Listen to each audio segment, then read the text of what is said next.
बिस्मिल्लाहिर्रहमानिर्रहीम अस्सलामुअलैकुम वरहमतुल्लाहि वबरकातुहू। उम्मीद है दोस्तों आप सब खैर आफियत से ही होंगे। आज के अपने इस वीडियो के अंदर हम CS 302 डिजिटल लॉजिक डिज़ाइन का लेक्चर नंबर 33 कवर करने जा रहे हैं।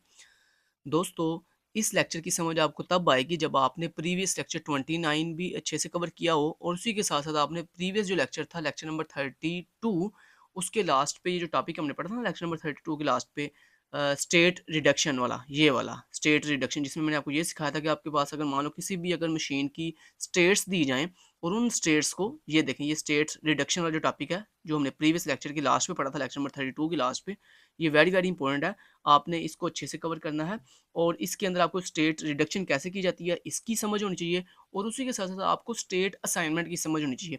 तो स्टेट रिडक्शन तो हमने यहाँ पे पढ़ लिया था और मैंने आपको अच्छे से समझा भी दिया था। अब हमने लेक्चर नंबर 33 के लास्ट पे जो है ये सीखना स्टेट असाइनमेंट क्या होती है, कि इस तरह जब आप स्टेट रिडक्शन आपने कर ली और आपने फाइनल बता दिया कि इस मशीन की इतनी फाइनल स्टेट्स होंगी, मतलब जो एक्स्ट्रा स्टेट्स थी, कॉमन स्टेट्स थी, उनको रिमूव करने के बाद आपने कहा ये मेरी मशीन की जो है फाइनल स्टेट्स होंगी। अब इन फाइनल स्टेट्स को हम एक स्पेसिफिक नंबर असाइन कर सकते हैं, एक स्पेसिफिक वैल्यू असाइन कर सकते हैं। दोस्तों, ये बात याद रखिएगा कि दुनिया में 2 तरह की मशीन्स होती हैं। एक वो मशीन्स होती हैं जिनकी स्टेट्स जो होती हैं, जैसे ये देखें ये आपकी मशीन है जिसकी स्टेट्स कौन-कौन सी हैं, ए, बी, सी, डी और एफ, ये डिफरेंट उसकी 5 स्टेट्स हैं। तो इन स्टेट्स को हमने फाइनलाइज़ भी कर लिया क्योंकि जो स्टेट रिडक्शन था वो हमने प्रीवियस लेक्चर के अंदर सीख लिया था कि हमारे पास 7 स्टेट्स थी जिसमें से हमने 2 रिमूव कर दी, यानी स्टेट रिडक्शन करना सीख लिया हमने और हमने 2 स्टेट जो है वो रिमूव कर दी। अब बाकी हमारे पास जो रिमेनिंग स्टेट बची वो थी ये 5 स्टेट्स ए, बी, सी, डी और एफ। अब आपको जैसे कि मैं अभी बताने लगा था कि 2 तरह की मशीन्स होती हैं। एक वो मशीन्स होती हैं जिनकी स्टेट्स को आप जो है वो ना तो रिमूव कर सकते हो और ना ही उनको अपनी तरफ से कोई वैल्यू असाइन कर सकते हो। जैसे मान लो काउंटर, हमने प्रीवियस 6-7 लेक्चर के अंदर काउंटर्स पढ़े, जेके फ्लिप फ्लॉप को यूज़ करते हुए हमने काउंटर्स बनाए, हमने डी फ्लिप फ्लॉप को यूज़ करते हुए काउंटर्स बनाए, हमने जो है वो एसआर फ्लिप फ्लॉप को यूज़ करते हुए काउंटर्स क्रिएट किए। अब उन काउंटर्स के अंदर आपने देखा होगा उन उन काउंटर्स की फिक्स स्टेट्स थी। जैसे मान लो अगर हमारे पास 3 बिट काउंटर है, 3 बिट का जो काउंटर आपने पढ़ा पीछे इतनी दफ़ा up counter, down counter, up down counter, उनमें मान लो अगर 3 बिट काउंटर है, तो उस 3 बिट काउंटर की टोटल कितनी स्टेट्स होंगी? 8 स्टेट्स होंगी, मतलब 0 से लेकर कहाँ तक? 7 तक। अगर वो एक अप काउंटर है और अगर वो एक डाउन काउंटर है, तो फिर उसकी स्टेट्स कहाँ से लेकर कहाँ तक होंगी? 7 से लेकर 0 तक उसकी जो है वो 8 स्टेट्स होंगी। अब मुझे ये बताओ इस 3 बिट काउंटर के अंदर चाहे ये अप काउंटर है, चाहे डाउन काउंटर है, क्या इसमें कोई आप स्टेट रिमूव कर सकते हो? नहीं, ये इसकी फिक्स स्टेट्स हैं। अगर आप इसमें से मान लो 0 से लेकर 7 तक कोई भी दरमियान में से जो स्टेट है, मान लो स्टेट नंबर 5, स्टेट नंबर 6 को रिमूव करते हो, तो आपका जो अप काउंटर है या आपका जो डाउन काउंटर है वो ठीक से वर्क नहीं करेगा, क्योंकि काउंटर उसे कहते हैं जो सीक्वेंस के साथ काउंटिंग करता है, मतलब 0 से 1, 1 से 2, 2 से 3, 3 से 4 ऐसे up to so on sequence से काउंटिंग करता है। और अगर आप उसमें से उसका कोई एक सीक्वेंस, कोई एक स्टेज, कोई एक स्टेट रिमूव कर दोगे, तो उससे आपका जो काउंटर है वो ठीक से वर्क नहीं करेगा। तो एक तो हो गई इस तरह के सर्किट्स हैं, इस तरह की मशीन्स। दूसरी मशीन्स दोस्तों ये जो हमने अभी पढ़ी, जिसमें हमने स्टेट रिडक्शन करना सीखा, कि दूसरी स्टेट ये होती हैं कि देखो ये स्टेट्स थी हमारे पास, डिफरेंट 7 स्टेट थी जिसमें से हमने 2 रिमूव भी कर दी हैं, फिर भी हमारी जो मशीन है वो सही तरीके से वर्क कर रही है। क्लियर हो गई? ये 2 कांसेप्ट की समझ आ गई कि कुछ मशीन ऐसी होती हैं जिनकी हम स्टेट्स रिमूव नहीं कर सकते। जैसे काउंटर की हम कोई भी स्टेट रिमूव नहीं कर सकते, और कुछ मशीन्स ऐसी होती हैं जैसे उनकी अगर कोई स्टेट हम रिमूव कर भी दें ना, तो हमारे पास जो बाकी रिमेनिंग स्टेट्स आती हैं उनकी वजह से हमारी मशीन पर कोई इफ़ेक्ट नहीं पड़ता। जैसे आपने इस एग्ज़ाम्पल में देखा कि हमारे पास 7 स्टेट्स थी, हमने 2 बीच में से स्टेट रिडक्शन करके 2 बीच में से स्टेट रिमूव कर दी, फिर भी हमारी जो मशीन है, हमारा जो सर्किट है, उस पे कोई इफ़ेक्ट नहीं पड़ा। दूसरी बात, दोस्तों, जिस सर्किट या जिस मशीन के अंदर आप अपनी कोई भी स्टेट रिमूव ना कर सको, जैसे हमने यहाँ पे देखा कोई भी स्टेट हम रिमूव नहीं कर सकते थे काउंटर की फॉर्म के अंदर, तो काउंटर के अंदर हम जब कोई स्टेट रिमूव नहीं कर सकते, दोस्तों उसकी किसी भी स्टेट को, दूसरी बात क्या है, उसकी किसी भी स्टेट को हम अपनी तरफ से कोई वैल्यू असाइन नहीं कर सकते। मान लो जैसे काउंटर की एक स्टेट है 0, उसकी एक स्टेट है 0, अब 0 की बाइनरी होती है 0, 0 और 0। क्या आप मुझे ये बताओ, क्या आप अपनी इस काउंटर की ये जो स्टेट है 0 वाली जो उसकी स्टेट है, क्या इसको अपनी तरफ से कोई वैल्यू असाइन कर सकते हो? नहीं, आप इसको अपनी तरफ से कोई भी वैल्यू असाइन नहीं कर सकते। ये होगी 2 बातें कि काउंटर के अंदर ना तो आप कोई स्टेट रिमूव कर सकते हो और ना ही आप इसकी किसी स्टेट को अपनी तरफ से वैल्यू असाइन कर सकते हो। तो ये दो बातें होगी काउंटर से रिलेटेड, और ये दोनों दोनों बातें होगी एक मशीन के अंदर की। लाइक काउंटर एक मशीन ही है ना, तो काउंटर एक मशीन है जिसकी ना तो आप कोई स्टेट रिमूव कर सकते हो, ना ही आप उसकी किसी स्पेसिफिक स्टेट को अपनी तरफ से कोई स्पेसिफिक वैल्यू असाइन कर सकते हो। तो हमें ये समझ आ गई कि दुनिया में कुछ मशीन्स ऐसी होती हैं, कुछ सर्किट्स ऐसे होते हैं जिनकी ना तो हम कोई स्टेट रिमूव कर सकते हैं, ना ही हम उनकी किसी स्टेट को अपनी तरफ से कोई वैल्यू असाइन कर सकते हैं। लेकिन दूसरी तरफ दोस्तों अगर हम देखें तो कुछ दुनिया में मशीन्स ऐसी होती हैं जिनकी हम कुछ अगर स्टेट्स रिमूव भी कर दें तो कोई फ़र्क नहीं पड़ेगा। और उसी के साथ साथ एक और बात, अगर दोस्तों एक ऐसी मशीन जिसके अंदर से हम कुछ उसकी स्टेट रिमूव कर भी दें तो कोई मशीन की वर्किंग पे कोई फ़र्क नहीं पड़ेगा, तो सेम दूसरी चीज़ ये भी कि इनके अंदर ये जो इनकी स्टेट्स है ना, इस मशीन के ये जो स्टेट्स हैं ABCD, इनको हम अपनी तरफ से कोई वैल्यू भी स्पेसिफिक असाइन कर भी दें तो फिर भी कोई फ़र्क नहीं पड़ेगा। तो मतलब ये 2 बातें आपको उम्मीद है समझ आ गई हैं। अब मुझे ज़्यादा और एक्सप्लेन करने की ज़रूरत नहीं है। आपको ये बात उम्मीद है समझ आ गई है कि कुछ मशीन्स ऐसी होती हैं जिनकी ना तो हम स्टेट रिमूव कर सकते हैं, ना ही उनकी किसी स्टेट को अपनी तरफ से कोई वैल्यू असाइन कर सकते हैं, जैसे लाइक काउंटर। और दूसरी तरफ आपने पढ़ा कुछ मशीन्स ऐसी होती हैं जिनकी हम जो स्टेट्स हैं वो भी कुछ रिमूव कर सकते हैं, और जो बाकी रिमेनिंग स्टेट्स बचती हैं उनको अपनी तरफ से कोई ना कोई स्पेसिफिक वैल्यू भी असाइन कर सकते हैं। तो ये आपने दो तरह की मशीन जो है वो पढ़ ली हैं। चलें, काफ़ी ज़्यादा अच्छे से आपको उम्मीद है समझ आ गई होगी कि जनाब स्टेट रिडक्शन के अंदर हमने बेसिकली वो मशीन्स पढ़ी हैं जिनकी हम स्टेट्स भी रिमूव कर सकते हैं, और उनकी जो रिमेनिंग स्टेट्स होती हैं उनको अपनी तरफ से कोई ना कोई वैल्यू भी असाइन कर सकते हैं। जैसे ये देखिए, ये एक मशीन है जिसके अंदर 7 स्टेट्स थी, उसमें से हमने 2 स्टेट जो हैं वो अपनी तरफ से क्या कर दी हैं, रिमूव कर दी हैं। एक ये चीज़ होगी। दूसरी चीज़ दोस्तों ये होगी कि ये जो इसकी बाकी रिमेनिंग स्टेट्स बची हैं A, B, C, D और F, इनको हम अपनी तरफ से कोई स्पेसिफिक वैल्यू भी असाइन कर सकते हैं। तो दोस्तों जब आप किसी भी मशीन की स्टेट रिडक्शन करने के बाद, मतलब स्टेट रिडक्शन मीन कि उसमें से कोई स्टेट रिमूव करने के बाद जो बाकी रिमेनिंग स्टेट बचती हैं, उन स्टेट्स को अगर आप अपनी तरफ से कोई वैल्यू असाइन कर दो तो इसी को हम कहते हैं स्टेट असाइनमेंट।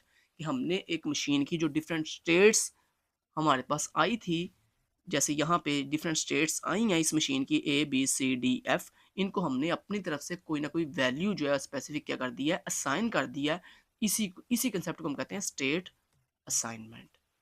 तो उम्मीद है आपको स्टेट रिडक्शन की भी समझ आ गई कि कुछ स्टेट्स रिमूव करने को हम स्टेट रिडक्शन कहते हैं, और आपको स्टेट असाइनमेंट की भी समझ आ गई कि स्टेट असाइनमेंट ये होता है कि किसी स्टेट को हम अपनी तरफ से अगर कोई वैल्यू असाइन कर दें तो उसको हम स्टेट असाइनमेंट कहते हैं। तो चलें अब यहाँ पे आपको बताता हूँ कि कैसे सर ने इस स्टेट असाइनमेंट को कैसे वैल्यू असाइन की हैं। तो दोस्तों ये देखो, सबसे पहले हमारे पास यहाँ पे एक स्टेट थी A, उसको सर ने एक वैल्यू असाइन की है, और ये ना यहाँ पे सर ने ये 3 वैल्यू असाइन की हैं। ये देखो, state assignment 1, state assignment 2, state assignment 3। इनका क्या मतलब है? इनका मतलब बेसिकली ये है कि पहले सर ने कहा मुझे ए को मैंने एक वैल्यू असाइन की 0 0 0, फिर आपने कहा नहीं नहीं, मैंने इसको 0 0 नहीं असाइन करना, तो मैंने इसको सेट कर दिया 0 0 1।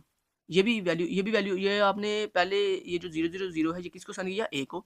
नेक्स्ट आपने फिर इसको रिमूव करके हमने कहा नहीं नहीं, इसकी ए की जो नई असाइनमेंट है, यानी जो नई वैल्यू है वो है 0 0 1, ठीक है। और नेक्स्ट आपने कहा नहीं नहीं, इसकी नेक्स्ट वैल्यू है 0 0 0। तो कहने का मतलब ये यहाँ पे जो state assignment 1, state assignment 2, state assignment 3 आपको दिखाई दे रही है ना, ये बेसिकली आप समझ लें कि आपकी डिफरेंट आपकी असाइन की हुई वैल्यूज़ हैं। कि आपने पहले आपने कहा मुझे ये वाली वैल्यू असाइन करनी है, तो आपने अपनी पाँचों स्टेट्स को ये वैल्यूज़ असाइन की। नेक्स्ट आपने कहा नहीं नहीं, ये नहीं ठीक है, ये वाली वैल्यूज़ ठीक रहेंगी, तो आपने ये वाली वैल्यूज़ असाइन कर दी। नेक्स्ट आपने कहा नहीं नहीं, मुझे भी ठीक नहीं है, तो ये वाली वैल्यू असाइन कर देता हूँ। तो मैंने आपने कहा आपने फिर नेक्स्ट इसको इन पाँचों assignments states sorry A, B, C, D और F को ये वाली स्टेट्स असाइन कर दी। तो कहने का मतलब ये है कि जब आप किसी भी चीज़ को कोई भी वैल्यू असाइन करते हो ना दोस्तों, वो वैल्यू फिक्स नहीं होती, वो आपकी मर्जी पर डिपेंड करता है। आप थोड़ी देर बाद उस वैल्यू को चेंज भी कर सकते हो। तो ये देखो, पहले आपने जो है वो ये वाली वैल्यू असाइन की इन पाँचों स्टेट्स को, फिर आपने कहा नहीं ये नहीं ठीक है, आपने कहा नहीं मुझे ये वाली वैल्यू असाइन करनी चाहिए इनको, तो आपने ये इन पाँचों स्टेट्स को ये वाली वैल्यू असाइन कर दी। फिर आपने कहा नहीं ये भी ठीक नहीं है, फिर आपने ये वाली वैल्यू जो है वो क्या कर दी, असाइन कर दी।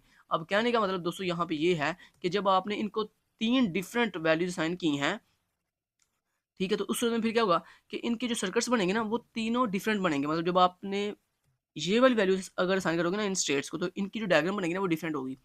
जब आप ये वाली वैल्यू असाइन करोगे तो फिर इसकी डायग्राम कुछ और होगी, और जब आप ये करोगे तो फिर इसकी असाइनमेंट कुछ और होगी। अब ये 3 असाइनमेंट करने का क्या मतलब, एक और ये भी बनता है कि आप बेसिकली आप ये चाहते हो, आप ये करना ये चाह रहे हो कि आप कोई ऐसी वैल्यू असाइन करो। देखो आपने ये जो पहली असाइनमेंट की ना, पहली जो वैल्यू असाइन की इनको A, B, C, in states को, वो इतनी आपकी कारआमद नहीं थी, वो इतने आपके इतने कारआमद नहीं थी, उससे आपको कोई ज़्यादा बेनिफिट नहीं था हो रहा। तो हमने क्या किया, हमने कहा नहीं ये ठीक नहीं है। हमने फिर जब ये वाली असाइनमेंट की, मतलब इन स्टेट्स को ये वाली जब वैल्यू साइन की, तो हमें लगा कि हाँ ये थोड़ी बेहतर है, इसकी निस्बत ये थोड़ी बेहतर है। लेकिन फिर हमें याद आया कि नहीं यार ये भी इतनी बेहतर नहीं है। फिर हमने कहा नहीं नहीं ये वाली वैल्यूज साइन करते हैं। अब ये वैल्यूज़ के दोस्तों, इन वैल्यूज़ में क्या खामी थी, इनमें क्या खामी थी और इसमें क्या बेनिफिट है कि हमने तीसरी दफ़ा ये वाली वैल्यू से साइन किया। ज़रा दोस्तों गौर कीजिएगा।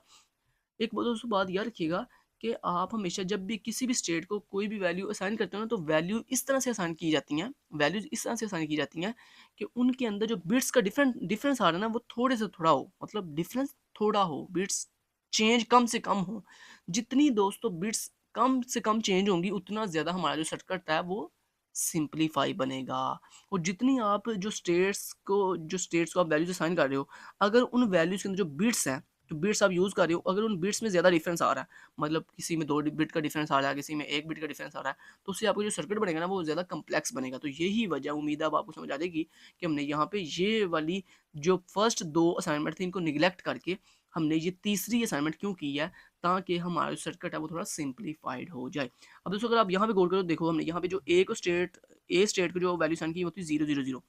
जब नेक्स्ट बी को हमने वैल्यू सेंड की तो वो थी 001, जिसमें देखिए 1 बिट का डिफरेंस आया। देखो अगर ए इस फर्स्ट असाइनमेंट की बात करें, तो इसके अंदर अंदर देखो हमने जो वैल्यू ए को साइन की थी उसमें, और जो वैल्यू बी को साइन किया उसमें, दोनों में एक सिंगल बिट का डिफरेंस है। देखो इसकी फर्स्ट बिट सेम है, इसकी सेकंड बिट सेम है, लेकिन इसकी थर्ड बिट इसकी 0 है, इसकी 1 है, मतलब 1 बिट का डिफरेंस आ गया।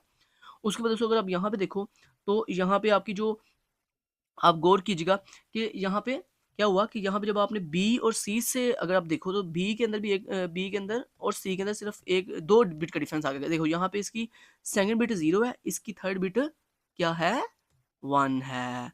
तो एक बिट ये होगी डिफरेंट, और दूसरी बिट यहाँ पे देखो एक और डिफरेंट आ गई है। देखो इसकी थर्ड बिट 1 है और इसकी थर्ड बिट 0 है, तो 2 बिट का डिफरेंस आ गया। तो मतलब जितनी ज़्यादा आपके असाइनमेंट के अंदर जितनी बिट्स का डिफरेंस आता जाएगा, उतना ज़्यादा दोस्तों आपका सर्किट जो है वो कम्प्लेक्स होता जाएगा। तो हमने फिर क्या किया, हमने इस अपनी असाइनमेंट को निगलेक्ट कर दिया। हमने कहा ये ठीक नहीं है, इसमें ज़्यादा बिट का डिफरेंस आ रहा है। फिर हमने इसको असाइन किया, लेकिन इसमें भी थोड़ा इशू आ रहा था, मतलब बिट्स का ज़्यादा डिफरेंस आ रहा था। फिर हमने ये फाइनली ये वाला चूज़ किया, असाइनमेंट सैंपल। तो इसमें आप अब गौर कीजिएगा, यहाँ पे देखना बड़ी कम डिफरेंस, एक बिट का डिफरेंस आएगा सिर्फ मैक्सिमम। ये देखें ज़रा करके दिखाऊँ, ये देखें ज़रा, हमने वैल्यू ए को असाइन की 000, बी को असाइन की 001। तो यहाँ पे आप गौर करें कि ए और बी को जो हमने वैल्यू असाइन किया उसमें सिर्फ 1 बिट का डिफरेंस है। ऐसे ही बी और सी की अगर आप चेक करो, तो बी को हमने जो वैल्यू सेंड किया उसमें, और जो सी को वैल्यू सेंड किया उसमें देखें सिर्फ 1 बिट का डिफरेंस है। आप देख सकते हो, इसकी फर्स्ट बिट 0 है, इसकी फर्स्ट बिट भी 0 है, इसकी थर्ड बिट भी 1 है, इसकी थर्ड बिट भी 1 है, इसकी सेकंड बिट 0 है, इसकी सेकंड बिट 1 है, मतलब सिर्फ 1 बिट का डिफरेंस है। उसके बाद अगर आप गौर करो, तो इस नेक्स्ट जो 2 वैल्यूज है, मतलब सी और डी की, तो सी और डी की जो बिट्स हैं उनमें भी सिर्फ 1 बिट का डिफरेंस आ रहा है। ऐसे जो नेक्स्ट डी और एफ की बिट्स हैं उसमें भी सिर्फ 1 बिट का डिफरेंस आ रहा है। तो कहने का मतलब ये है कि ये जो हमारी थर्ड असाइनमेंट है, ये बड़ी अच्छी असाइनमेंट है, जिसके अंदर हर एक नेक्स्ट स्टेट के अंदर क्या हो रहा है, सिर्फ एक सिंगल बिट का जो है वो डिफरेंस आ रहा है, जिससे हमारी जो डायग्राम है वो बहुत ही ईजी और आसान बनेगी, बहुत ही सिंप्लीफाइड हो जाएगी।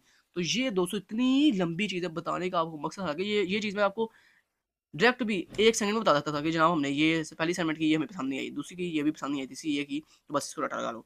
मैं ऐसे भी कर सकता था, लेकिन मैंने क्या किया, मैंने आपको बड़ा ही ब्रीफली एक्सप्लेन कर दिया कि स्टेट रिडक्शन क्या होती है, स्टेट असाइनमेंट क्या होती है, हमने इसको 3 असाइनमेंट क्यों की हैं, वो मैंने आपको सारा ब्रीफली एक्सप्लेन कर दिया है। अब दोस्तों यही जो आपने असाइनमेंट की है ना, अब सर आपको बेसिकली डिफरेंस बताना चाहते हैं। सर अब क्या करेंगे, सर बेसिकली इन ये जो स्टेट्स थी हमारी, इन स्टेट्स को, ये जो पहली असाइनमेंट की है ना, इस पहली असाइनमेंट को यूज़ करते हुए, इस पहली असाइनमेंट नंबर 1 को यूज़ करते हुए, आपको जो है वही सेम जो ऊपर हमने पढ़ा था ना, वो इम्प्लीमेंटेशन करने की 6 स्टेप्स, कि जिसमें पहले अपने स्टेट्स डिफाइन करते हैं, फिर हमने जो है नेक्स्ट स्टेट टेबल बनाते हैं, फिर हम जे जे किसी भी एक फ्लिप फ्लॉप को यूज़ करते हुए जो है फ्लिप फ्लॉप ट्रांजिशन टेबल बनाते हैं, फिर हम जो है वो उसकी के मैप बनाते हैं। तो वही चीज़ आगे देखें ये आ रही है। इसमें बेसिकली सर ने क्या किया, सबसे पहले प्रेजेंट स्टेट, ये प्रेजेंट स्टेट्स कहाँ से आई हैं, ये जो प्रेजेंट स्टेट आपकी ये वाली ऊपर वाली स्टेट्स हैं, ये देखें, ये ए बी सी डी। अब यहाँ पे देखो ए बी सी डी, यहाँ पे ए की बेसिकली हमने यहाँ पे फर्स्ट जो असाइनमेंट की हुई है ना, इसके लिहाज से अब पहले के मैप बनाने जा रहे हैं। तो इस फर्स्ट असाइनमेंट के अंदर देखें ए की वैल्यू क्या है, ए की वैल्यू है 0 0 0, तो हमने यहाँ पे देखो लिख दिया 0 0 0। उसके बाद बी की असाइनमेंट हमने क्या की हुआ है इसमें 0 0 1, तो ये देखो लिख दिया 0 0 1। उसके बाद सी को असाइनमेंट क्या किया हुआ है 0 1 0, तो ये देखो हम लिख दिया 0 1 0। उसके बाद डी की असाइनमेंट क्या है 0 1 1, तो ये देखो लिख दिया 0 1 1। उसके बाद एफ की हमने स्टेट की वैल्यू क्या सेट की हुई है 1 0 0, तो ये आप देखो हमने लिख दिया 1 0 0। उसके बाद मैंने बताया कि ये जो हमारे प्रेजेंट स्टेट है ए बी सी डी और एफ, इनके ऊपर अगर हम वैल्यूज ए के ऊपर, ये आपने ऊपर पढ़ा था ना, याद आया आपको कि यहाँ पे हमने पढ़ा था, ये तो ऊपर मैंने आपको टॉपिक पढ़ाया हुआ है, याद आया आपको? ये देखें मैं आपको बताता हूँ। तो ये देखें ज़रा यहाँ पे, ये देखें ज़रा यहाँ पर, ये देखें ज़रा, ये आपने पढ़ा था ना यहाँ पे कि ए को अगर वैल्यू ए के ऊपर अगर 0 अप्लाई किया जाएगा तो वो उसकी नेक्स्ट स्टेट एफ होगी, और अगर ए के ऊपर 1 अप्लाई किया जाएगा तो उसकी नेक्स्ट स्टेट बी होगी। ऐसे ही आपने कहा ए के ऊपर अगर 0 वैल्यू अप्लाई की जाएगी तो उसकी जो आउटपुट आएगी वो 0 आएगी, और ए के ऊपर जो अगर वैल्यू 1 अप्लाई की जाएगी तो उसकी आउटपुट जो है वो 0 आएगी। तो ऐसे ही दोस्तों यही सेम चीज़ नीचे लिखी हुई है, यही सेम चीज़ नीचे लिखी हुई है, सिर्फ फ़र्क इतना आया कि जो हमने वैल्यू असाइन की हुई थी ना उनको, वो सिर्फ लिखी गई हैं। जैसे ये देखो, ये नेक्स्ट स्टेट टेबल, ये जो नेक्स्ट स्टेट है, ये जो नेक्स्ट स्टेट लिखी हुई है, ये भी ऊपर से लिखी हुई है आपने, ऊपर वाले प्रीवियस लेक्चर से, और ये जो आउटपुट है ये भी आपने ऊपर वाले लेक्चर से लिखी हुई है। सर सिर्फ यहाँ पे नई चीज़ क्या है, ये डी डी फ्लिप फ्लॉप, यानी जैसे आपको पता है कि हम जब नेक्स्ट स्टेट टेबल बना लेते हैं, उसके बाद फिर हम क्या करते हैं, ट्रांजिशन फ्लिप फ्लॉप का ट्रांजिशन टेबल बनाते हैं, जिसमें हमारे पास एक तरफ प्रेजेंट स्टेट होती है, दूसरी तरफ नेक्स्ट स्टेट होती है, और नेक्स्ट फिर हमारे पास जो भी हमने फ्लिप फ्लॉप यूज़ करना हो उसकी इनपुट्स होती हैं। तो ये आपने बड़े अच्छे से पढ़ा हुआ लेक्चर नंबर 29 के लास्ट पे, लेक्चर नंबर 29 के अंदर आपने बड़े अच्छे से ये सारी कंसेप्ट पढ़ के आ चुकी हो। लिहाजा यहाँ पे मैं सिर्फ थोड़ा सा आपको बता देता हूँ, बाकी ये करने की दोस्तों ज़रूरत नहीं है, बस आपने सिर्फ यहाँ पे यही समझना था कि स्टेट रिडक्शन क्या होती है और स्टेट असाइनमेंट क्या होती है। तो यहाँ पे सर ने क्या किया, पहले इस फर्स्ट असाइनमेंट को यूज़ करते हुए सर ने ये पूरा बना के दिखाया आपको कि मतलब present state, next state, output और उसकी डी फ्लिप फ्लॉप को यूज़ करते हुए के मैप बना के दिखाया, और ये देखो इसको सिंप्लीफाई करके दिखाया कि देखो कितनी कम्प्लेक्स यहाँ पे हमारे पास आ रही है आउटपुट। उसके बाद देखो के मैप के अंदर जो कॉमन वैल्यू मतलब एक्सप्रेशन आ रही है, और उसके बाद यहाँ पे देखो ये सेकंड स्टेट के अकॉर्डिंग यहाँ पे ये जो इनपुट्स दी हुई है ना, ये जो प्रेजेंट स्टेट बताई हुई है, ये बेसिकली ए की, बी की, सी की जो इनपुट्स हैं, ये बेसिकली कौन सी वैल्यूज हैं जो हमने सेकंड स्टेट के अंदर यूज़ की थी, मतलब सेकंड असाइनमेंट स्टेट के अंदर, ये वाली इसके अकॉर्डिंग हमने फिर नेक्स्ट सॉल्व किया, इसी सेम क्वेश्चन को इन स्टेट्स के अकॉर्डिंग सॉल्व किया। और अगर हमने फिर नेक्स्ट उसके बाद किया क्या किया सर ने, फिर इस थर्ड के अकॉर्डिंग सॉल्व किया, तो आप देखेंगे कि जो फर्स्ट का आंसर आया था ना वो थोड़ा कम्प्लेक्स होगा, उसके बाद सेकंड का थोड़ा उससे थोड़ा ईजी होगा, फिर उसके बाद जो थर्ड है उसका सबसे ज़्यादा ईजी होगा। तो ये बस सर समझाना चाह रहे हैं आपको कि जब आप, तो यहाँ पे इस पूरे टॉपिक का लुब्बे लुबाब ये सारा बाकी आपको आता है, ये फ्लिप फ्लॉप कैसे बनाए हैं, ये के मैप कैसे बनाया है, इसमें जो वन वाले होते हैं उनको ग्रुपिंग करते हैं, फिर उनकी एक्सप्रेशन फाइंड करते हैं, फिर उस एक्सप्रेशन को देखते हुए हम जो है वो क्या करते हैं, पूरे का पूरा सर्किट डिज़ाइन करते हैं। तो ये सारी चीज़ें मुझे दोबारा बताने की जरूरत नहीं है, लेक्चर नंबर 29 के अंदर आपने बड़े अच्छे से की हुई हैं। सिर्फ इस लेक्चर नंबर 31 के शुरू पे आपको इस टॉपिक को बताने का सिर्फ मकसद इतना था कि आप कुछ मशीन्स ऐसी होती हैं, कुछ सर्किट्स ऐसे होते हैं जिनके अंदर जो आपकी स्टेट्स होती हैं उनको आप स्टेट रिडक्शन के थ्रू रिमूव भी कर सकते हो कुछ स्टेट्स को, और फिर आपको स्टेट असाइनमेंट के अंदर मैंने ये सिखाया है कि आप जो ये फाइनल फाइनल करते हो अपनी स्टेट्स, इन स्टेट्स को आप कोई ना कोई वैल्यू भी असाइन कर सकते हो। जैसे यहाँ पे हमने तीन तीन टाइप की डिफरेंट वैल्यूज असाइन करके देखी, और इन तीनों असाइनमेंट्स के अंदर क्या डिफरेंस है वो मैंने आपको बता दिया कि सबसे पहले हमने बहुत मुश्किल काम किया, फिर उससे थोड़ा इजी कर दिया, फिर सबसे ज़्यादा इजी कर दिया। ठीक है जी, तो ये सारा आपको वही कंसेप्ट समझाया जा रहा है, ये देखें बाकी सारा देखें वही कंसेप्ट है, JK flip D flip flop को यूज़ करते हैं, के मैप बनाए, फिर के मैप से ये आगे सर्किट बनाया जो भी फाइनलाइज किया। तो इसको आपको नेक्स्ट ज़्यादा ब्रीफली करने की जरूरत नहीं है, इसका सारा स्किप कर दो।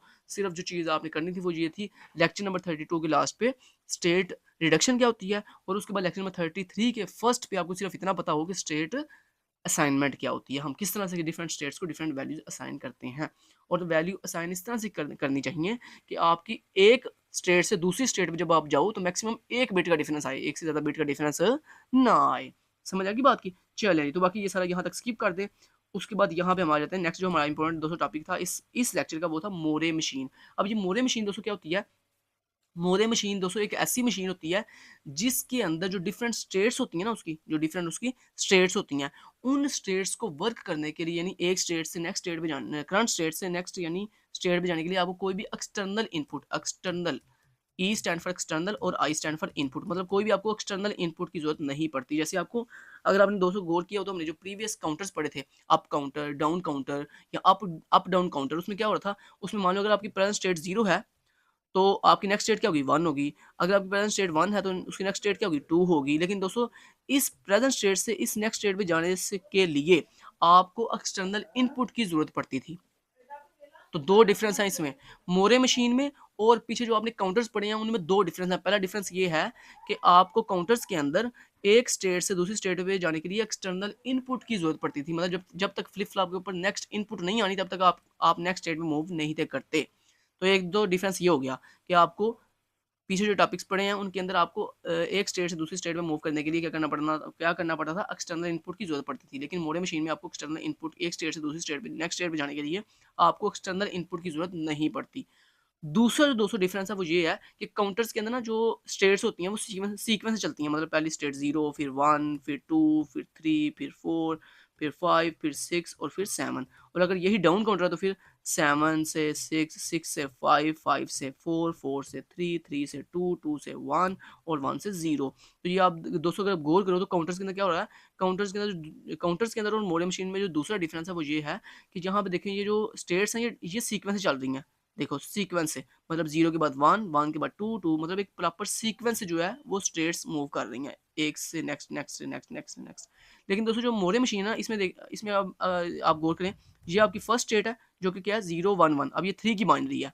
उसके बाद देखो नेक्स्ट स्टेट कौन सी है 1, 1, 1 जो कि 7 की बाइनरी है। तो अब देखो कि देखो पहली स्टेट 3 थी, उससे नेक्स्ट स्टेट 7 है जो कि सीक्वेंस नहीं है। तो मतलब दूसरा डिफरेंस ये है कि जो आपने पीछे टॉपिक्स पढ़े हैं उनके अंदर जो स्टेट्स थी उनमें सीक्वेंस के साथ स्टेट्स थी, मतलब एक प्रॉपर सीक्वेंस ऑफ स्टेट्स का। जबकि मोरे मशीन में आपकी स्टेट्स का कोई भी सीक्वेंस नहीं होता। तो ये दोस्तों दो डिफरेंस है कि दोबारा रिपीट करो, दो डिफरेंस कौन-कौन से बताए मैंने अभी-अभी आपको, दोबारा रिपीट कर रहा हूँ। पीछे जो काउंटर पड़े हैं, उनके अंदर आपकी एक स्टेट से दूसरी स्टेट पे जाने के लिए आपको एक्सटर्नल इनपुट की ज़रूरत पड़ती थी, जबकि मोरे मशीन के अंदर आपको कोई भी एक स्टेट से दूसरी स्टेट पे जाने के लिए कोई भी एक्सटर्नल इनपुट की ज़रूरत नहीं पड़ती।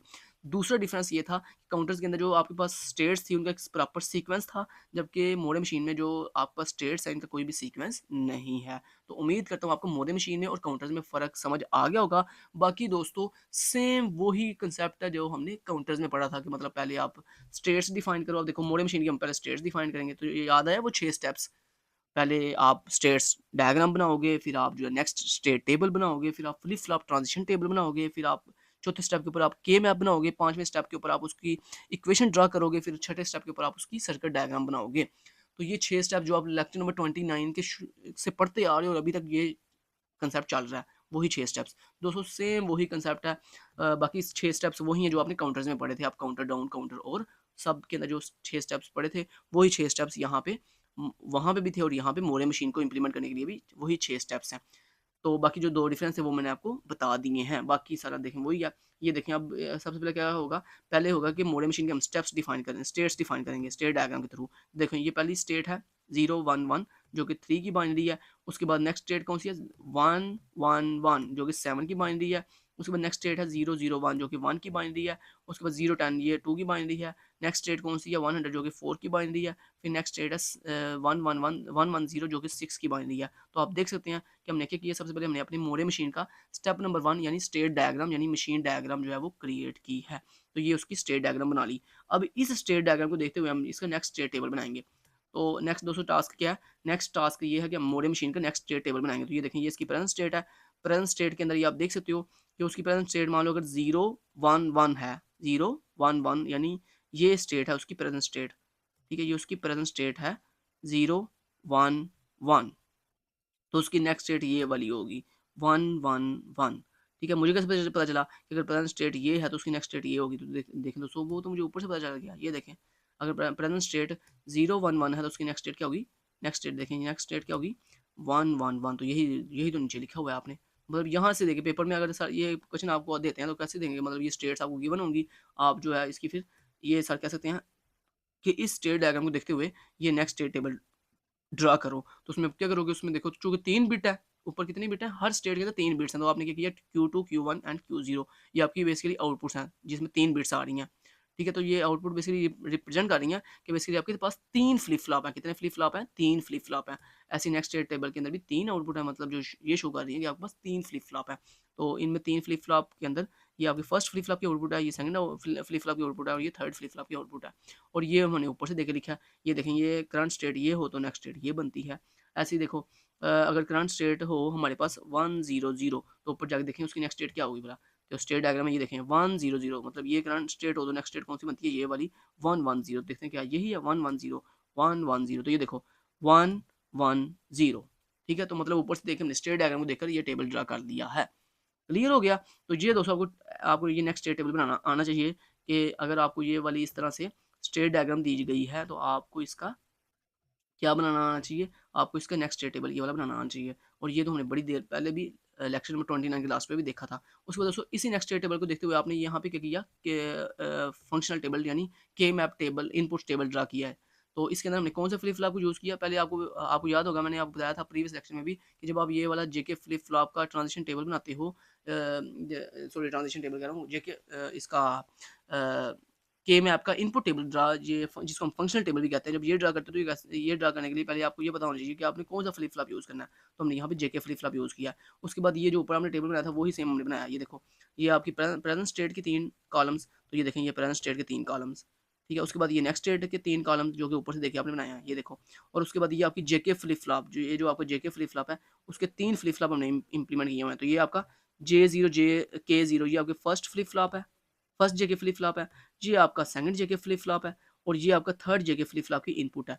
अब ये इनपुट कैसे लिखी जाती है? ये बेसिकली दोस्तों आपको इनपुट हम देख लिखते हैं इसको, इस नेक्स्ट स्टेट टेबल को देख देख लिखते हैं। ये देखो ये आपकी Q2 की जो आउटपुट है ना, ये Q2 की आउटपुट है। तो ये कैसे आई है? ये बेसिकली आपकी ये K2 J2 और K2 की जो इनपुट है ना इसको देख के आई है।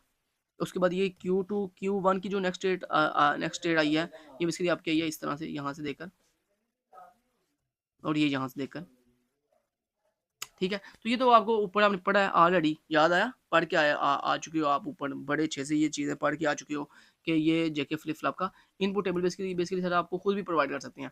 तो ये आपको खुद अगर प्रोवाइड करें तो इससे आपने क्या बनाना होता है? के मैप ड्रा करने होते हैं। मतलब के मैप इस तरह से आप ड्रा करोगे कि पहले आप J2 का के मैप ड्रा करोगे, फिर K2 का, फिर आप K1 का। और ये कितने के मैप बनते हैं? जितने मैंने आपको बताया था ना, जितने ये कॉलम होते हैं, ये कितने कॉलम है? 1 2 इनपुट कॉलम कितने हैं? J2 K2 J1 K1 और J0 एंड K0।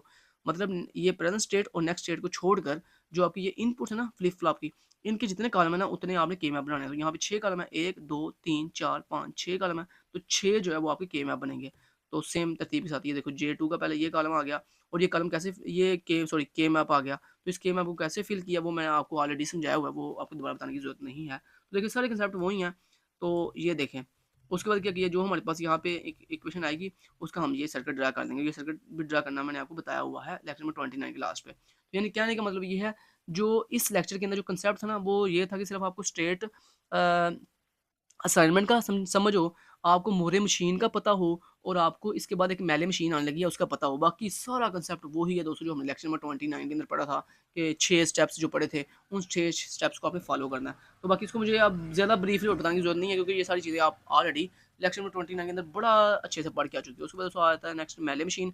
मेले मशीन और दोस्तों मोरे मशीन में सिर्फ छोटा सा डिफरेंस है, वो ये है कि मोरे मशीन में क्या था? मोरे मशीन में हमारे पास कोई भी एक्सटर्नल इनपुट की हमें ज़रूरत नहीं पड़ती। जबकि दोस्तों मेले मशीन के अंदर हमें एक्सटर्नल अपनी एक स्टेट से दूसरी स्टेट पे जाने के लिए एक्सटर्नल इनपुट की ज़रूरत पड़ती है, ठीक है।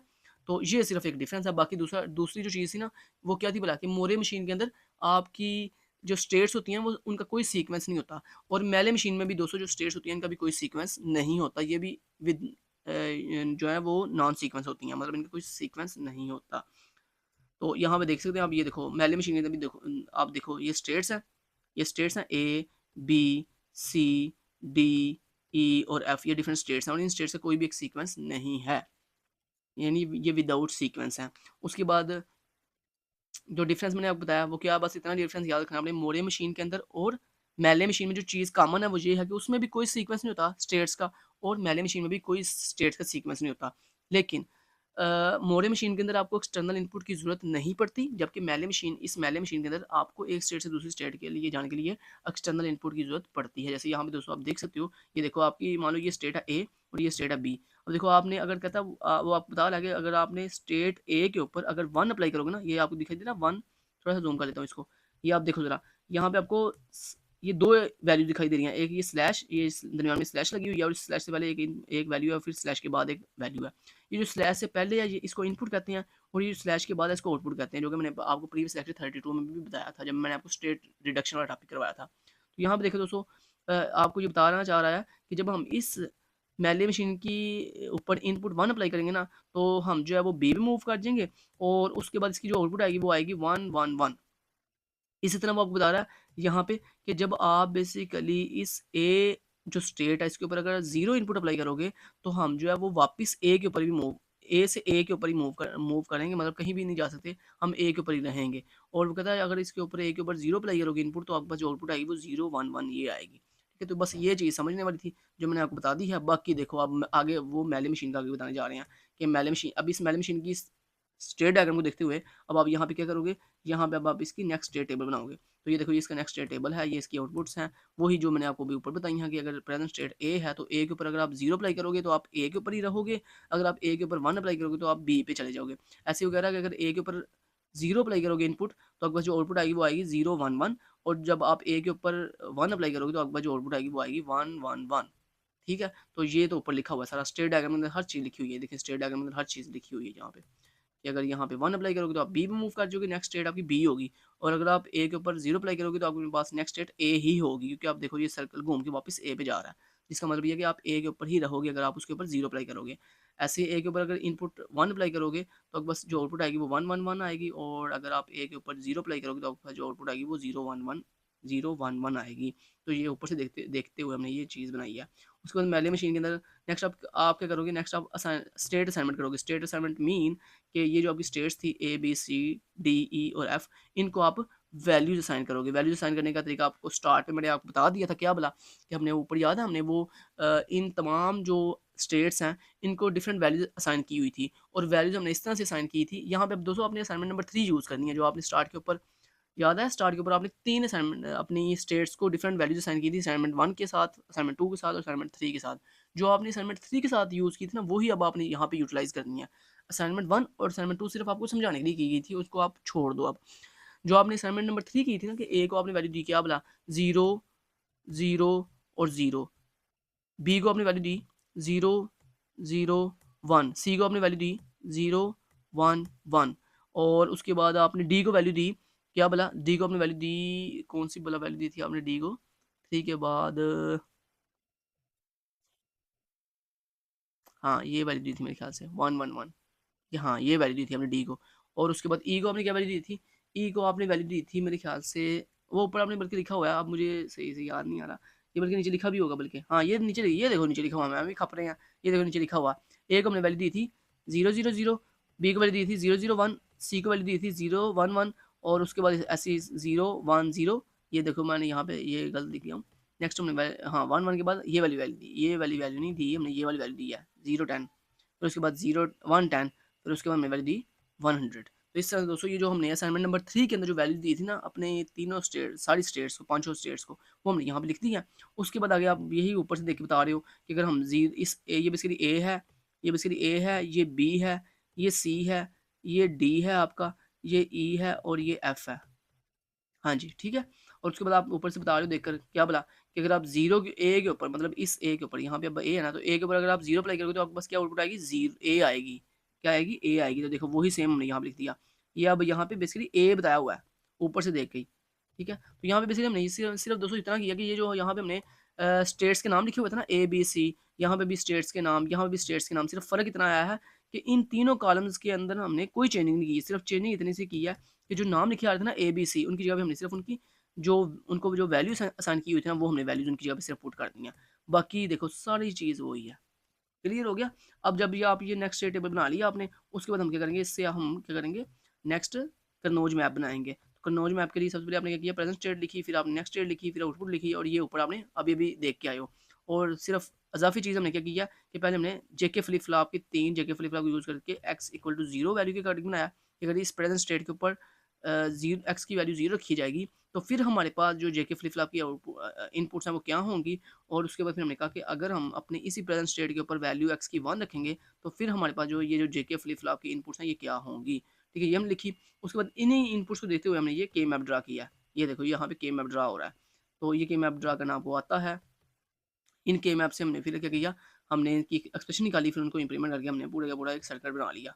ये देखो पूरे का पूरा एक सर्किट बना लिया। फिर हमने इस सर्किट का जो ये आगे टाइमिंग डायग्राम है जो कि आपको ये शो कर दिया कि जब क्लॉक इनपुट आएगी तो फिर आपके Q0 Q1 और Q2 जो आउटपुट्स हैं वो क्या क्या होंगी। क्लियर हो गया। तो ये आपके पास मेले मशीन की टाइमिंग डायग्राम है। ऊपर जो टाइमिंग डायग्राम थी वो मोरे मशीन की थी। तो मेन कंसेप्ट वो ये था दोस्तों कि आपको इस लेक्चर के अंदर 3 चीज़ों की समझ हो। पहली, स्टेट असाइनमेंट, कि किसी भी मशीन की जो स्टेट्स होती हैं उनको वैल्यूज़ कैसे असाइन की जाती हैं, खुद अगर हमने खुद से वैल्यूज़ असाइन करनी हो वो कैसे की जाती हैं। सेकंड पे आपको मोरे मशीन का कंसेप्ट सिर्फ पता हो कि मोरे मशीन क्या होती है, उसमें डिफरेंट स्टेट्स कौन-कौन सी हैं और उनकी जो है ना स्टेट्स, उन स्टेट्स की नेक्स्ट स्टेट्स कौन-कौन सी होती हैं। उसके बाद तीसरे नंबर पे आपको मेले मशीन का पता हो, मेले मशीन का आपको जो है वो उसकी स्टेट्स का पता हो, उसकी स्टेट्स की नेक्स्ट स्टेट्स का पता हो और आगे आपको कंसेप्ट्स का पता हो कि उसके उस प्रेजेंट स्टेट से आगे हम जेके फ्लिप फ्लॉप को यूज़ करते हुए कैसे उसकी की मैप ड्रा कर सकते हैं, फिर कैसे उसका शॉर्टकट बना सकते हैं। ठीक है, तो मेन चीज़ जो थी वो आपको मैंने बता दी। तो 3 कंसेप्ट जो इसमें आपने मेन पढ़े हैं वो मैंने आपको तीनों कंसेप्ट दोबारा से रिवाइज़ करवा दिए हैं। उम्मीद करता हूँ आपको यहाँ पे लेक्चर जो है वो एंड होता है, लेक्चर नंबर 33। उम्मीद है आपको लेक्चर नंबर 33 की समझ आ गई होगी। और यहाँ पे जो मेन चीज़ थी वो ये थी कि अगर फिर बात एक रिपीट कर दूँ कि अगर आपको लेक्चर नंबर 29 अगर अच्छे से आता है तो दोस्तों उससे आपको लेक्चर नंबर 29 भी कवर हो गया है, लेक्चर नंबर 30 भी कवर हो गया है, लेक्चर नंबर 31 भी कवर हो गया है, लेक्चर नंबर 32 भी कवर हो गया है और लेक्चर नंबर 33 भी कवर हो गया। तो मतलब सिर्फ एक लेक्चर को अच्छे से करने से आपके 1, 2, 3, 4, 5 लेक्चर कवर हो गए हैं। इसका मतलब है इन पाँचों लेक्चर के अंदर ये जो 5 लेक्चर है 29 से लेकर 33 तक, इनमें सिर्फ एक लेक्चर इंपॉर्टेंट है और वो है लेक्चर नंबर 29। अगर आपने लेक्चर नंबर 29 कर लिया तो आपके ये पांचों के पांचों जो लेक्चर्स हैं ये कवर हो जाएंगे। फिर आपको 30, 31, 32 एंड 33 अलग से करने की जरूरत नहीं पड़ेगी। आप सिर्फ थोड़े से टाइम के अंदर शॉर्टली जो है वो इन चारों के अंदर जो मेन कंसेप्ट है उसको समझ के अपने ये पांचों के पांचों लेक्चर अच्छे से कर सकती हो। Thank you so much, till then guys, take care, अल्लाह हाफिज।